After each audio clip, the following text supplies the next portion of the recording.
Hello friends, इस video में आप यहाँ पर देख रहे हैं। सबसे पहले मैं आपके लिए एक स्क्रीनशॉट लेके आया हूँ। तो यहाँ पर एक पुरानी गाड़ी है। इसमें आप वायरिंग सिस्टम देखोगे तो यहाँ पर जो केबल्स है वो ज़्यादा यूज़ नहीं हुई हैं, ना ही ज़्यादा कोई टेक्नोलॉजी का यूज़ हुआ है। अब आप इस गाड़ी को देखिए, यहाँ पर आप देखेंगे तो बहुत ही ज़्यादा टेक्नोलॉजी का यूज़ हुआ है, बहुत ही एडवांस ये व्हीकल हो गया है, जो कि आप देख रहे हैं ऑटोमेटिक भी है। अब यहाँ पे मैं ये इमेज क्यों दिखा रहा हूँ, क्योंकि यहाँ पर जितनी ज़्यादा एडवांस टेक्नोलॉजी यूज़ होगी उतनी ही ज़्यादा इसके अंदर जो वायरिंग का जो कम्बिनेशन होगा, वायरिंग कम्बिनेशन वो भी उतना ही ज़्यादा यूज़ होगा। जैसे कि मैं यहाँ पे आपको एक और इमेज दिखाऊंगा, तो यहाँ पे देखिए ये जो वायरिंग है, ये कम्बिनेशन, ठीक है। ये जितनी ज़्यादा एडवांस व्हीकल होंगे उतना ही ज़्यादा ये कॉम्प्लिकेटेड होगा और उतना ही ज़्यादा एक पर्टिकुलर कंपनी को ये प्रोजेक्ट मिलेगा। तो ऐसी ही कंपनी की बात करेंगे दोस्तों, जिसका नाम है मदरसन सूमी। यहाँ पर देखिए दोस्तों, यहाँ पर एक न्यूज़ है जिसमें साफ साफ लिखा गया है कि जो कंपनी के जो मालिक हैं उन्होंने क्या बताया है।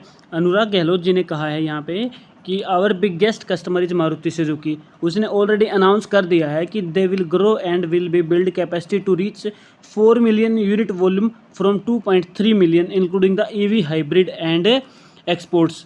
ठीक है, यानी कि मारुति सुजुकी अपने आप को अपग्रेड करने जा रहा है, डे बाई डे वो व्हीकल्स में अपग्रेड ला रहा है, टेक्नोलॉजी को अपग्रेड कर रहा है।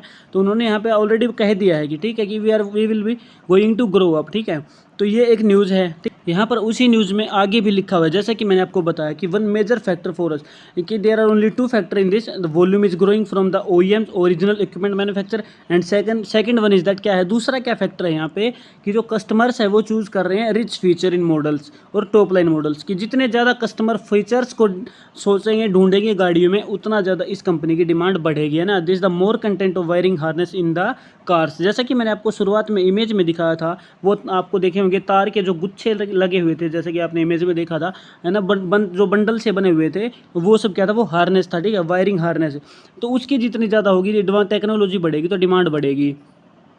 अब अगर कुछ फंडामेंटल डाटा अगर कंपनी का देखें तो मार्केट कैप 31,000 करोड़ की है, करंट प्राइस 70 रुपीज़ का, रिटर्न ऑन इक्विटी 42%, जो कि बहुत ही शानदार है। यानी कि फंडामेंटली हमें स्ट्रॉन्ग स्टॉक यहाँ पर नज़र आ रहा है।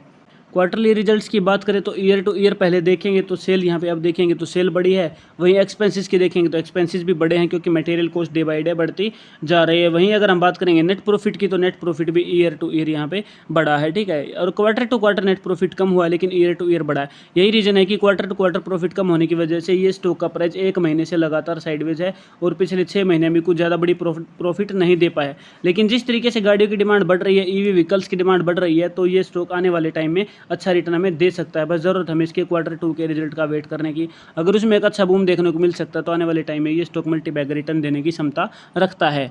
टेक्निकल की बात करें तो ये स्टॉक 2022 के आसपास यहाँ पे आया था मार्केट में, ठीक है। उसके बाद से आप इसकी ग्रोथ देखोगे तो लगभग 2023 के मार्च के बाद से इस स्टॉक की जो ग्रोथ है वो एक अच्छे तरीके से ग्रोथ, एक स्ट्रीमलाइन ग्रोथ हमें देखने को मिल रही है। हायर लो बनता हुआ ये पैटर्न को फॉलो करते हुए चल रहा है, ठीक है। तो अभी ये क्या किया है, इसने जो अपना हायर लो था उसको ब्रेक नहीं किया है, तो यानी कि यहाँ से इस प्राइस को वापस 67 से प्राइस वापस ऊपर उठने के चांसेस हैं और एक नेक्स्ट टारगेट हमें यहाँ पर मिल सकता है। अगर मैं आपको नेक्स्ट टारगेट की बात करूँ तो नेक्स्ट टारगेट हमारा 81 हो सकता है। उसके बाद अगर हम आगे वाला टारगेट की बात करें तो नेक्स्ट टारगेट हमें 94 आने वाले टाइम में देखने को मिल सकता है। अगर उसके बाद हमें टारगेट मिलेगा तो 107, यानी कि आने वाले टाइम में ये स्टॉक मल्टीबैग रिटर्न हमें दे सकता है। जिस तरीके से गाड़ियों में एडवांस लेवल की टेक्नोलॉजी यूज़ हो रही है सॉरी, तो उसी टेक्नोलॉजी के देखते हैं, ध्यान में रखते हुए इस कंपनी की जो डिमांड है वो बढ़ने वाली है। क्योंकि इसके जो OEM है, जैसा कि मैंने आपको बताया मारुति सुजुकी, उसके अलावा इसके जो OEM है उसकी डिमांड टाटा में भी बहुत ज़्यादा है। टाटा व्हीकल्स में इसकी ज़्यादा डिमांड है,